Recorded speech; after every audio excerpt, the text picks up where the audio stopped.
สบายดีและสวัสดีพ่อแม่พี่น้องฝั่งเราวฝั่งไทยและทางต่างประเทศในรอบนี้ที่สาวซุกมาฝั่งไทยเนาะพี่น้องก็คือมาขึ้นเงินลอตเตอรี่เลยเนาะเพราะว่างวดก่อนที่ว่าลูกค้าเพิ่นถึกเนาะสาวซุกกะได้ยืมเงินทุนมีกับตัวเกี่ยวเนาะ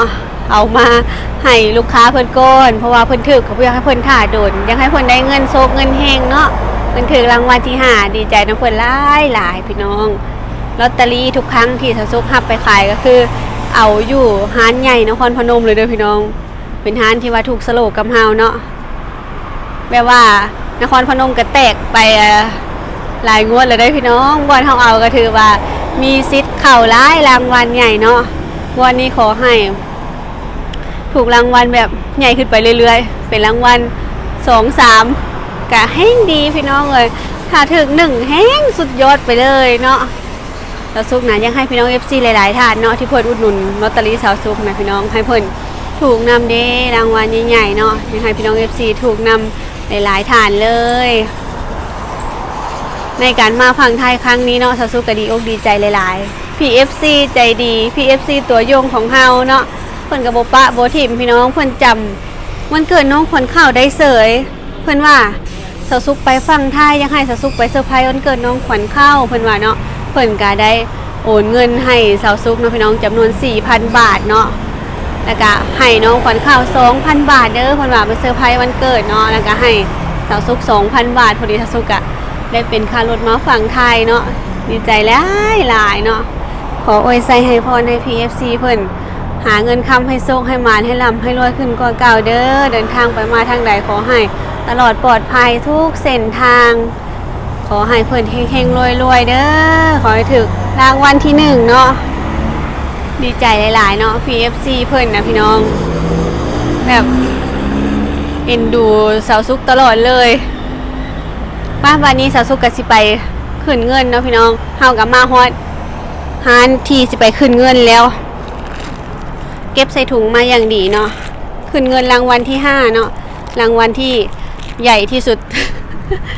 รอบหน้าขอให้ใหญ่ขึ้นไปสะโอนดอกไม้เพิ่นสิฮอดตุ๊ดจีนแล้วสิฮอดตุ๊ดจีนแล้วมีแต่ดอกดาวเฮืองเอาเพิ่นขายได้มีต้นละ100 บาทงามเนาะใหญ่ขนาดพี่น้องดอกซ้ำกับปันสาวซุกเลยแม่ว่าเห็นนี่อยากได้แนวพันธุ์อีกแล้วนี่คุณว่าอย่าเอาไปปลูกเด้เพิ่นว่าปลูกแบบไปไหว้พระเนาะโน้มีหลายสีอยู่2-3 สีเลยแผงลอตเตอรี่เพิ่นน่ะใหญ่เรียบร้อยแล้วมาขึ้นเงินลอตเตอรี่จ้า2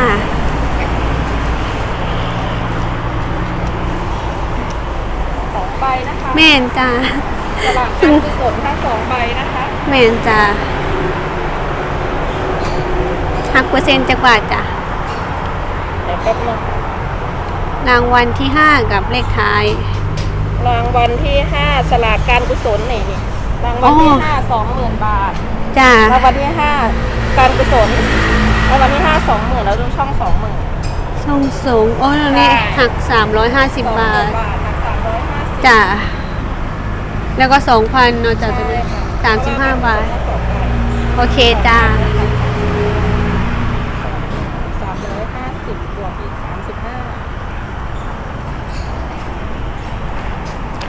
350บวกอีก35โอ้ย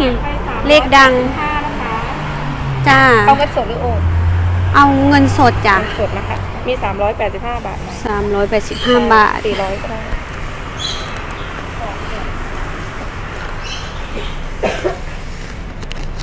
แม่ว่าเพิ่นสิให้เฮาเต็มจำนวนเลย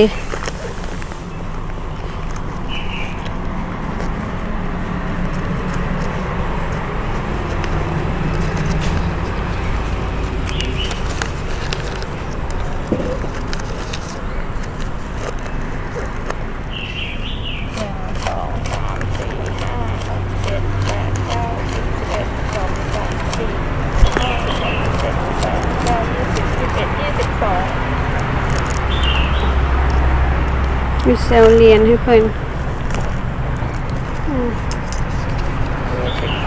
385แม่นบ่จ้ะ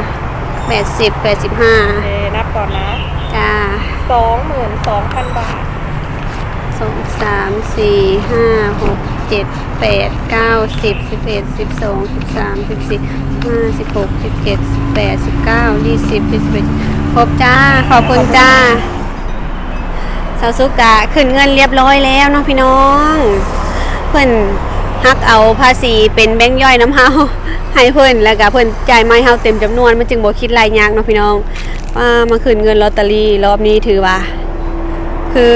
เป็นรางวัลใหญ่ที่สุดสำหรับสาวสุกขายมาเลยได้นี่พี่น้อง 20,000 บาทเนาะแทนทุนให้เอ้ยมีให้เพิ่นไปซื้อลอตเตอรี่ขายบาทนี้ก็ได้ 22,000 บาทเลขท้าย2ตัวกับ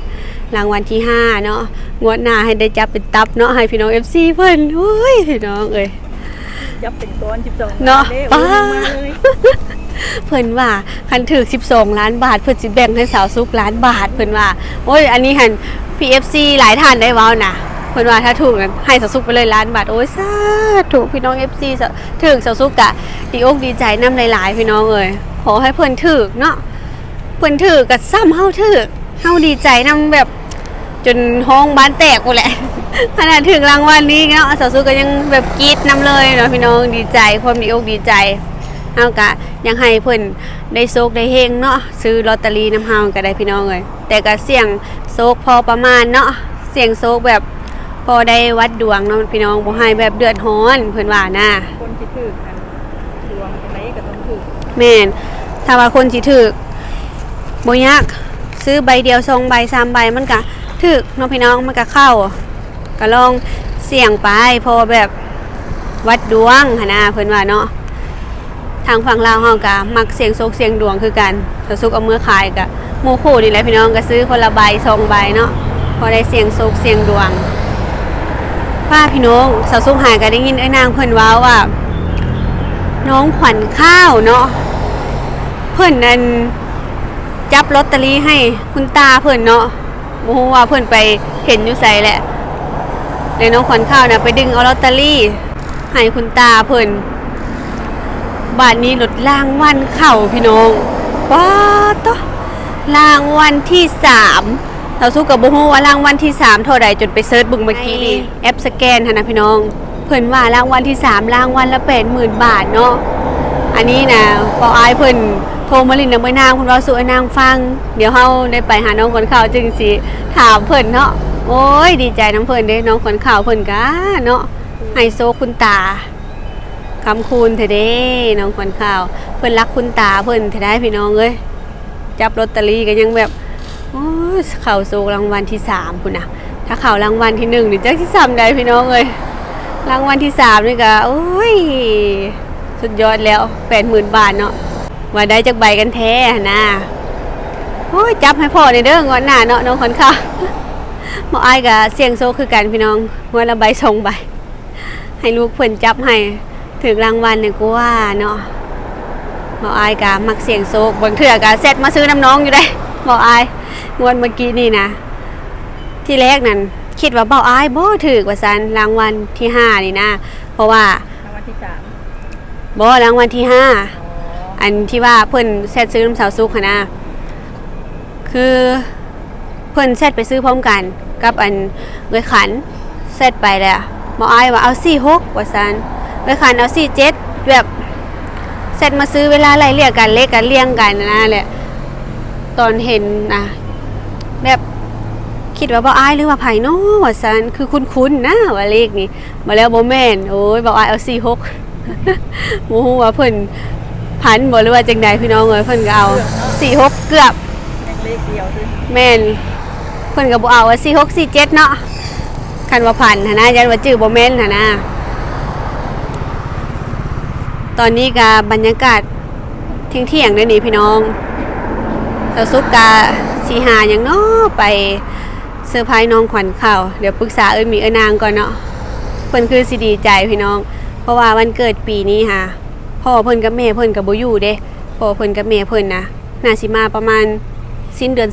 2สิมานครมาต่อบัตรเลยเด้พอดีจุ๊บ2เดือนเนาะน้องน้อยก็สิมาต่อบัตรเลยก็พอดีเลยวันเกิดน้องขวัญข้าวบ่ฮู้ว่าเพิ่นสิมาเซอร์ไพรส์วันเกิดย้อนหลังบ่เนาะ เฮากะสิไปเซอร์ไพรส์จ้ะพี่น้องน้องมิวถ่ายโดนแล้วจ้ะเอ๋รอนะสุกนานหรือยัง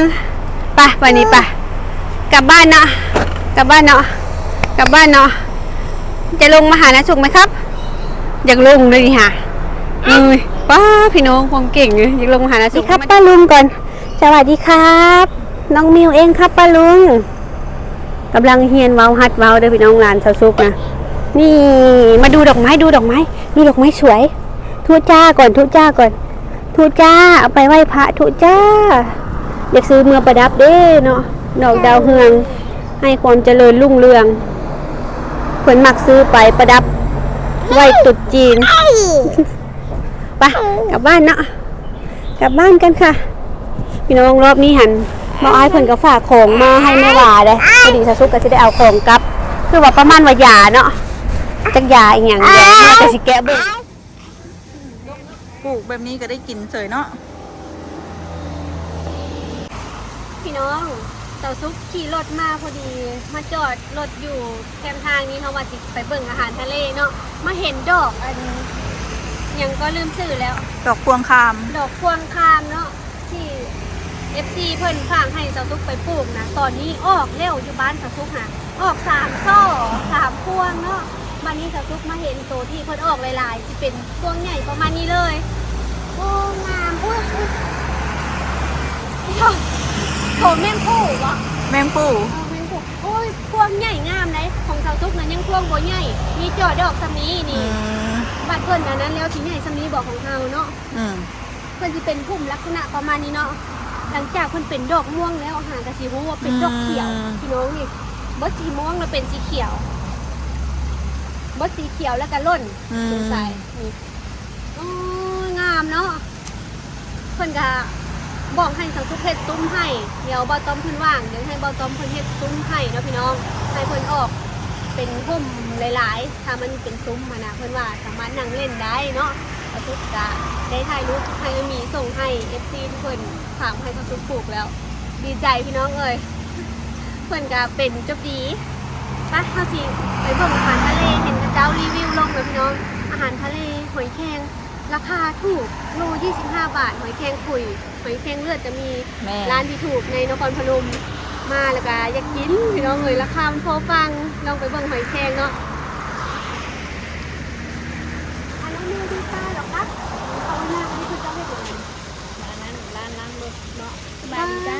คาแค ร้านล้างรถมีบอลให้นั่งถ่าคักเนาะ มีไวไฟด้วย มีไวไฟคักเนาะมานั่งถ่าล้างรถจ้ะตอนนี้มาฮอนอาหารทะเลแล้วพี่น้องป้ามีมังคุเรียนเด้อกิโลจะบาท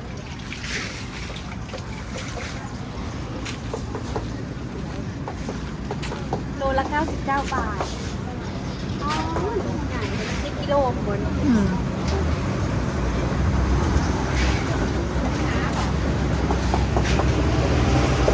เอาลูกละโลพอดีซิมเนาะครับโอ้โหจะมีหน่อยซุปหรือบอกมันมีเป็นแพ็คเขาบอกเป็นแพ็คตรงนี้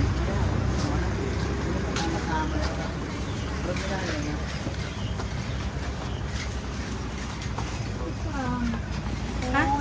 ขายแล้วบาทเลยมาก250 บาทนี่เยอะคู่นึง200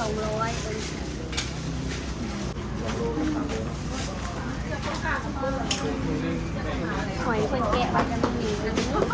หอยแครงเนื้อหอยแครงเนาะ หอยนางรมหอยนางรมมีกระหอยดอง หอยดอง มีบางอย่างเลย มีไข่เค็ม ไก่หมู มีใส่หมู มีแมงกะพรุนหอยแครง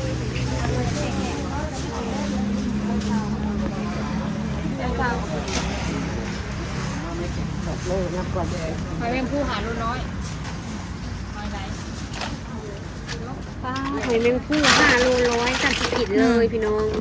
เป็นแต่แซ่บไซนี่ นี่ไซส์200 บาท 200 บาท หอยแครงเลือดหอยใหญ่ หัวใหญ่ค่ะ สดๆเลยสดๆ ซื่อ นี่100ก็พอกินต่อเนาะ ๆหอยแครงคุยกันเบิดแล้วเนาะ หอยแครงอันนั้นหมดแล้ว มีหลายราคาเด้อพี่น้องนี่เป็นหน่วยสดทุกหน่วยเลยมันจะแซ่บขนาดไปกินกันกินซีฟู้ดจักโลนึงเนาะโล200 120โลละ100เนาะหลายๆพี่น้องเลยครบเลยทีนี้ ปูม้า ตัวใหญ่ตัวใหญ่5ไปนั่นเนาะ ต่ำเนาะ ต่ำยำเนาะ ยำแซ่บ ตัวยำพอดีแซ่บ สดๆเลยเนาะ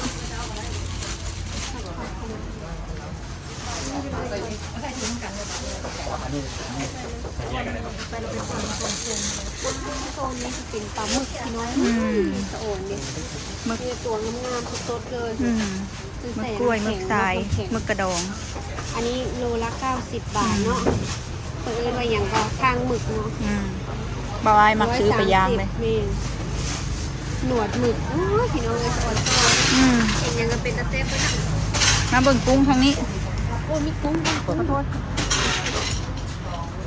กุ้งอยู่ทางนี้พี่น้องกุ้งสดขนาดเป็นล็อกเป็นโซนและเป็นจัดนะ กุ้งเผา กุ้งเผานี่ 280 เด้งๆเลย280มั้งโตที่เราเพิ่นสดๆแต่ว่าเท่าไหร่360 300 380 ยืดซื้อวันค่ะตัวนี้ก็สดเลยดิน้องมันโอนนี่เกี่ยวจำที่เลือกซื้อ